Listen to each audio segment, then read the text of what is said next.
we've come back around to that exciting time of year where we just have filler weekends until we get to actual big stuff coming out again. I was kind of really hoping we would get Green Book around here this weekend. I'm gonna say I'd be really surprised if we didn't get it next weekend, and then kind of go from there. But so yeah, this week we're just gonna do two real quick, both of which, interestingly enough, are those movies that have been coming out lately that seem to be trapped in the wrong decade.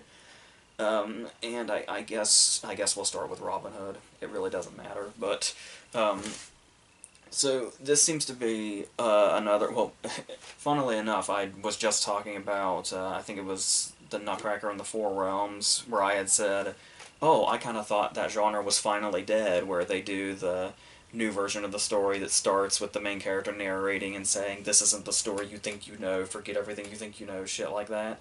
Well, no, it's back again, like only 2 weeks later or so. Um, with Taron Egerton telling us this over the narration, but not only that, but he seems to be telling it to us on repeat. This narration is like feels like casino levels of length. Not near as enticing either. That's mostly just him going on about himself in a very redundant way, and finally circling around to this is no bedtime story and stuff like that. And it's like the second you hear those words, you think, well, okay, Taron Egerton, then why do I feel like going to sleep right now? And on top of that, though, the problem is well, as far as this being considered, like, statistically, like, the biggest box office bomb of the year or whatever, with a $100 million budget, apparently. Yeah, apparently somebody in Hollywood actually thought that the world needed a $100 million Robin Hood movie that people were going to apparently flock to see. So, and so much so that, like, obviously our two main stars are Taron Egerton and Jamie Foxx, and I seem to remember them doing a talk show together to promote this, like, 2 months ago or something, like a really long ass time ago, before it came out. And that's usually for, like, the stuff that's gonna be, really huge. Like, I think Blunt did her run for Mary Poppins like 2 weeks ago, and that doesn't come out for almost another month still. And that's the kind of stuff you usually reserve that kind of thing for, but they seem to have, weirdly, some kind of confidence in this. Like, if they had Taron Egerton and Jamie Foxx doing interviews like a month or two in advance, that would somehow gain momentum for this. Like, that would suddenly make this something that people were going to suddenly flock to, which clearly didn't work.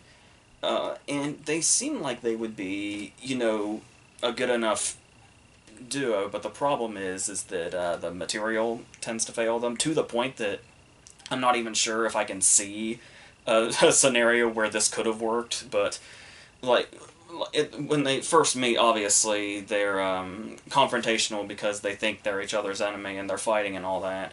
And then I swear, Jamie Foxx suffers the most nonchalant, unfazed hand severing I may have ever seen, to the point that I kept forgetting throughout the movie that he had his hand cut off at the beginning, because it seemed to not matter whatsoever, or make any difference whatsoever. And he, like, seems to barely react to it. It just basically serves to stop the fight between them. And then they eventually find their way to each other again, and it, like, barely comes up. And that's basically where eventually they're going to come together, and Jamie Foxx is going to be playing the King Schultz role this time, instead of being on the other side of it. But this actually starts off with something even before all this stuff. Like, while the narration is still going on, like, before the narration is over, there's a story point that we have established and pretty much left to die, and that is the story with Marion, where it sets up where they're trying to do the whole, turning it around thing and saying, this isn't about, the robber that you think you know, and, like, oh, it's Marion. But it's that's to imply that this is about Marion at all. So what Marion's purpose here in the opening is that they obviously have to... This love story is going to be, like, a real powerful driving force for this story, right? Supposedly. But what we have here is they meet, and then they have, like, a 10-second make-out montage, and then he gets recruited by Ben Mendelsohn to go off to war. And that's about it. and then we pretty much abandon that until he finds out that she's with Jamie Dornan now. And this affects him so much that when he sees her for the first, because he's mistaken, it's that old thing. He goes off to war, he's mistaken for dead because Mendelsohn was like, oh, fuck those guys. And now it's like 4 years later after they've met, and supposedly for the last 2 years they've been thinking he was dead. So he does the whole thing where he appears and then disappears in the crowd, and she may or may not have seen him or thinks she saw him. But this love story that was put together by this 10-second makeout montage at the beginning is so powerful, he literally pukes in the streets when he sees her with Jamie Dornan the first time. And so that's basically that's all they used to establish that. But it's supposed to be, this... Obviously, Robin and Marion is like the story. They even made the whole movie about that with Sean Connery in like the later years and all that. It's practically non-existent here. It might as well be. But God, do they try to build? They try to build up that they supposedly built it up. But yeah, there's nothing going on here. And so obviously Ben Mendelsohn's going to be our villain. He is the Sheriff of Nottingham, and that's kind of an issue in a way that I don't particularly like, because it really diminishes just how great Ben Mendelsohn is. Because I mean, sure, he plays, like, a lot of villains and all that, but every time he really does it so well. Like, it's one of those cases where usually, like most recently with Ready Player One, when you see him in that role, you're like, well, yeah, that's kind of obvious, but he's still, like, really good in it. We're now, with this movie, reaching the point where it's like, it sucks, because when you see him now in this role, it's just like, I'm sure he could have made this work, but it's just boring now. And given how much he's been able to prove that even being typecast, he can do something with it, I would say that falls solely on the material. Like, there is no possible way we can, fault Ben Mendelsohn for this at all. And he really does, go for it in some of those things. Sometimes it feels like maybe he's holding back a little bit, but then other times he, like, really, really goes for it, like, to the point that he might as well be drooling. Like the particular scene that in any other movie would have been amazing, probably, where in the opening scene, when we first meet Jamie Foxx, his guy Gisborne cuts off his son's head, and he has to witness it, and Robin Hood can't save him in time. So that's with him through the whole movie, and then there's this scene that, once again, should have been amazing, where he's talking to Jamie Foxx, and to basically egg him on is basically describing in great detail what happens when you're decapitated, like how long it takes and what your eyes see and all that, and it's like, that's really twisted, and that's a really cool way to go, and have like a really villainy scene, but it's so late in the movie, and you're just so tired of this movie's bullshit by then. You can see the impact from a distance, but it's not hitting. So that's an issue. And that's the thing, too, is these scenes with Ben Mendelsohn also, is that the weird thing this movie is doing, and you may be able to see this in the advertising, but it's like, it's almost like it's trying to be a modern version without being in the modern world. Like, it's still got, like, that medieval setting, but there's still something about it to where you can tell they're trying to modernize it in a way. It's weird. It comes off like a weird, unidentifiable hybrid, but because the thing here is that we've got this plot where it's like, it's basically an undercover cop movie after a while, because he decides that when he comes back, he's gonna gain the trust of Ben Mendelsohn and go, like, basically in with his crew and do all that before they strike and all that. So we get these scenes that are, like, right out of those undercover cop movies where it's like, prove your loyalty, kill, Friar Tuck or whatever. And it feels like, and there's even moments where they're sitting around, and, like, the way the jackets that they're wearing is like they're almost trying to be, like, gangsters or something. It's sort of like, not, even more so to this extent with them trying to modernize it, but it's probably going to get a lot of comparisons to Guy Ritchie's King Arthur movie from last year, where it was a King Arthur movie, but you could totally tell it was a Guy Ritchie movie at the same time. This is definitely, it is familiar territory, but like I said, it's almost like, I don't remember anything in particular in Ritchie's King Arthur movie that you could say this about, but here in particular, like I said, you can really see where they almost should have tried to set it in modern times, and they did obviously do that once with the Rat Pack, or at least some of the Rat Pack, with Sinatra and Dean Martin and Sammy Davis Jr. in that movie, Robin and the Seven Hoods, basically did that. Actually, they didn't basically do it; they did do that. So it's like almost they tried to find some middle ground here, and it's just weird. Like you can see where this could work probably, but it's just so off the target that it's, yeah, you really have to work your mind to bring together. It's like I could probably see this in somebody else's hands working in some way, but it feels way too far gone. And when I say that it's almost like they put this undercover story in the middle of it with the Sheriff of Nottingham, it's like, that probably sounds really cool to an extent. But I can promise you it's not near as cool as it sounds. It's actually, the main problem here is this movie is like 90% just boring more than anything else. Including the action, because obviously there's a lot of that. So when we see the first couple of action scenes or so, very long action scenes with the occasional explosion and all that. Obviously, a lot of it is going to be. You may have seen like those videos they put out a while back for promotion showing Taron Egerton like training and like being really good with the bow and arrow. So you get the first action scene or so, and you see that he can like really like. It starts off with Jamie Foxx, but then obviously he ends up training him, and then. But the main selling point of these action scenes is holy shit, they can work that bow and arrow real fast. And then it's like that's basically what it is. Like that's all you really can get out of the action scenes. Like if you can say like, oh, they work the bow and arrow really fast, just say that about maybe 50 more times, and you might be enjoying yourself. But that's pretty much all it's really gonna. That's pretty much all they're trying to make out of it, and they're obviously trying to be flashy. There are these party scenes that are shot like music videos. It's that weird kind of modern but kind of not thing going on that they can't really seem to decide on. And I think another problem that the movie has really, and I kind of hate saying this because it's usually something I kind of call out if a movie does do it, but I do think this is a movie that maybe could have benefited from not being serious, or at least as serious as it seems to be. Sometimes you can't really tell, but I'm pretty sure for the most part it's trying to be totally straight.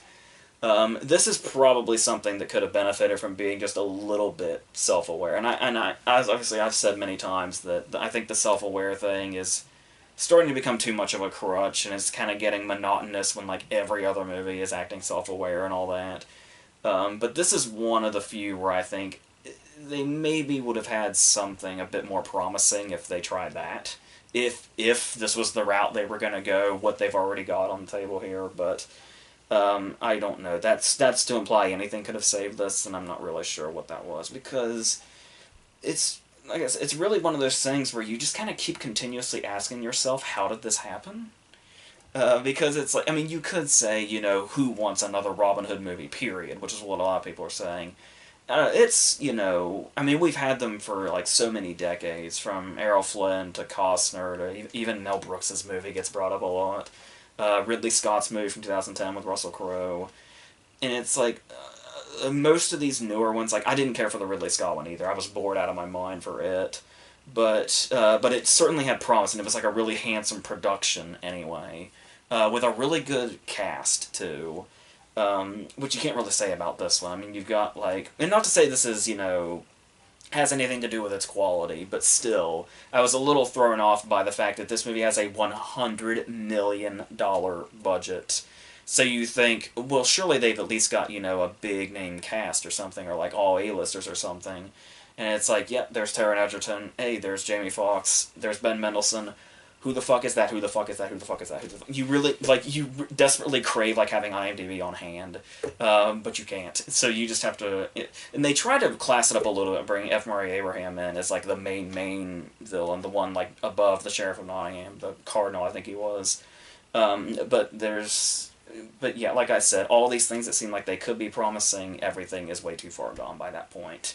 So, I don't know. There's even, like, and it obviously seems like they're borrowing a lot of stuff, not just the Robin Hood angle, obviously, but, like, there is... I don't know who the fuck would want to borrow this, but, I'm getting serious Michael Fassbender's Assassin's Creed vibes from the action scenes. There is a very blatant, like, Dark Knight knockoff score for most of it, particularly towards the end.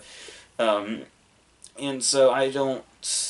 But yeah, like I said, it all comes back to what even, like. I mean, okay, like, I could. What the point I was getting at, I think I trailed off from, was that I could see people wanting another Robin Hood movie. It may be a small crowd, but the crowd is probably there, given the past movies that we've had and the following that many of those movies do have. But you weren't gonna. You could probably, even today, you could do that with a budget that's not a fucking 100 million, and just really completely fuck yourselves over. And it's like I just, it's really hard to imagine. But at the same time, it's like, I mean, I guess you could say, oh, maybe they'll learn after what happened. But I mean, it feels like these giant bombs happen all the time. So who the hell knows where this is gonna go from here? But yeah, so I could see this, at the start being like this sort of, hey, we could do Robin Hood, but maybe do like that sort of Guy Ritchie, Matthew Vaughn sort of thing. It's like really going for the Matthew Vaughn tone by bringing Taron Egerton into it, but yeah, there's just really hardly anything that works here at all. Actually, nothing works. It's just that you can see some things that might have worked. That's the best you're gonna get out of it. At least I did. But I mean, if this is your thing, like, when I was saying these are two movies in the wrong decade, I could see this coming out maybe in, like, the early 2000s or something. And it may have been something that it probably still would have bombed, but it probably would have been something I would have been somewhat into at that time. But no, this was not for today at all. So that's pretty much what that is. So going on to the Christmas Chronicles, the new Netflix movie where Kurt Russell plays Santa, which is pretty much all the advertising needed to say to get people's attention, including myself, really. But and the thing about this is that really, this is an idea that probably would have just, like, it's very much a Netflix movie. The thing that's really giving it the big reputation that it needs to survive is Kurt Russell's presence, in more ways than one. But the thing here is that it's almost a thing you kind of crave, too. Like, this is the kind of movie that you see advertised and you really, really want it to work, because we're just really in this rut now where, if you'll remember a time when Christmas movies were, like, always a huge deal. Even if you look back on them and they're, like, kind of shitty, some of them now, when they came out, they were a huge deal. And I can't even quite recall where the cutoff was. I want to say Elf that was 15 years ago, so it's like, surely there's been something since then. But, like, it's really hard to remember a Christmas movie that was a really, universally big deal. And they're just this, it's just sort of this vacant area that Hallmark has taken over now. And, like, because that's their territory, it's like nobody else is even gonna bother. So you kind of really crave a good Christmas-themed movie again. And when you see this, it's like you see all the promise. One of the producers is Chris Columbus, who did, the Home Alone movies and the Miracle on 34th Street remake, and obviously the first two Harry Potters, which a lot of people associate with Christmas. So it's actually got, like, a promising sort of setup here. But it is a Netflix movie at heart, especially when Kurt Russell's not on screen, which it takes him about maybe the first 20 minutes to get there. And you can feel it, because they do, I mean, they try to keep it in his family, because we start off with Oliver Hudson playing the dad, of course. And Kimberly Williams is the mom, and then you've got the two kids, and, like, Christmas is this really great thing. The dad makes it this really big deal, and it's this really, magical time, the way you probably remember it as a kid and stuff like that. And then we come out and we realize that we're watching all this through a video camera, and oh shit, the dad's dead. And obviously because of this, you're going to have the really bitter older brother and the younger sister who wants to basically keep that spirit alive the way that he did. And conveniently enough, Kimberly Williams is the nurse that has to go away to a last-minute shift on Christmas Eve, leaving them alone. So they basically become Tobey Maguire and Reese Witherspoon fighting over the remote at the beginning of Pleasantville. The way they fight and they bicker and all that, but of course something magical is going to happen to get them caught up in the spirit, as it were. This being her accidentally catching Kurt Russell's arm on camera one year when he was leaving Presence. And apparently he works immediately as the parents leave the room, is how this works, I guess. So, and then when they track him down, he eventually crashes and loses his hat, which has all of his magic in it. So now they have to go through the streets of Chicago with Santa with no magic and somehow save Christmas, because he was only like halfway. Well, he had like North America left when he crashed. So, like I said, it's not the strongest of stories, nor the strongest of characters to start off with. You're basically watching this opening 20 to 25 minutes just waiting for Kurt Russell to appear and to basically bring life into this. And the good news is that he really does. So, like, the way we obviously have, through the advertising, I sort of was, like, the posters, I was sort of thinking he was going to be, like, this weird sort of bodybuilder Santa, sort of like Alec Baldwin in Rise of the Guardians. No, he's relatively normal. He just happens to... I guess that's just the Kurt Russell connotation in my head. But we do have some things here, like now he's going to be driving a Dodge Challenger to get around. Tarantino fans will be amused that Kurt Russell is driving one of those instead of being chased by one this time. And he's got a few really good scenes. Like I said, really bring the movie to life in a great way. Like, pretty much whenever he interacts with somebody and just doesn't mind just... he's never trying to hide the fact that he's Santa, because he's in too much of a damn hurry. There's no time for that. So whenever he goes up and just sort of interacts with this, adult person that he's known all their wishes as kids all the way up to this point, and the way he just sort of nonchalantly just breaks that to them, just trying to get information so that he can get back and fix the sleigh and do everything he needs to do.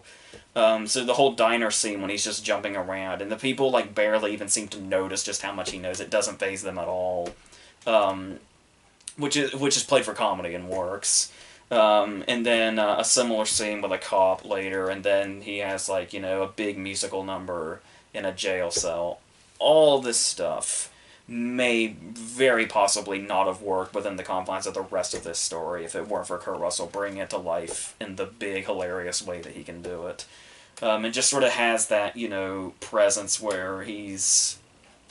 like, as soon as he, walks into a room, just everything gravitates to him, and that's the kind of thing that you really need for something like this. You really sort of, it's very easy to buy him, very quickly. Because at first I was sort of it doesn't seem much of him because he just looks like he did in The Hateful Eight or something, or like he does just nowadays. And he's such a recognizable face, but also playing such a recognizable character. You would have thought there would have been maybe a distance between the two. But no, weirdly enough, as soon as he's on the screen, it's just you maybe have to get by the whole that's Kurt Russell thing for 20 seconds. But then he just completely owns it, so that's really great. And it has a lot to make up for, though. He's got a lot on his shoulders to sort of keep this movie alive. There's a lot of really shoddy CGI, particularly when they're flying around. Especially those damn elves. I don't know who was in charge of that design or idea, but... And I would say maybe and I've used this to defend movies before, but it's the really shitty CGI almost makes me think maybe they're intentionally going for a nostalgic feel where it almost makes the movie feel a little bit older if it has a bit more shoddy CGI, because it is a movie that feels like it should have been in the 90s, so especially with Chris Columbus' name on it.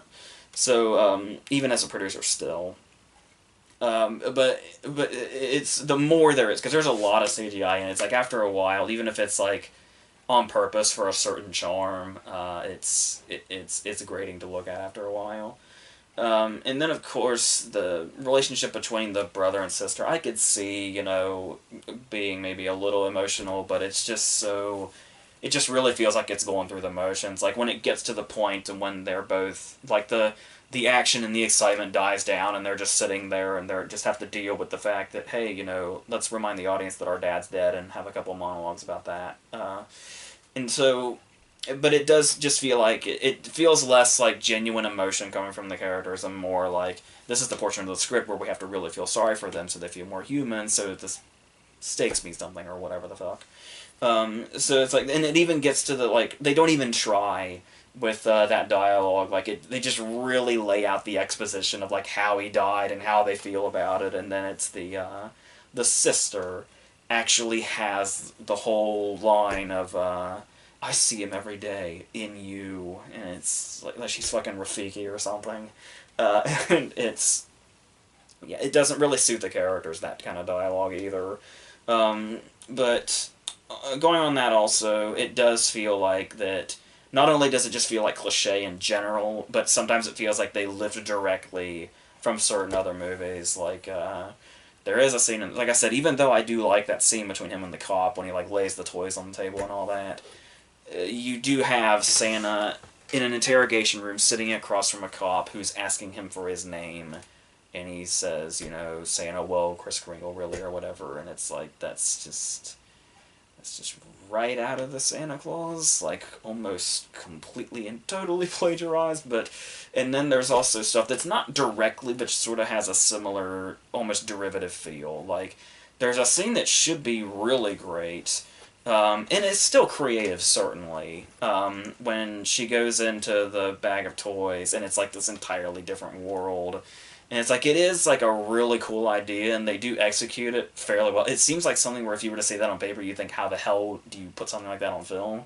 And they do that nicely, but at the same time, there was a little part of me thinking that it felt very much also like I was getting Polar Express vibes from it, like the scene when they get to the North Pole and they're in with all that. Obviously, this one has to go much more creative, but still, it just really has those echoes of other things that sort of brings it down a little bit.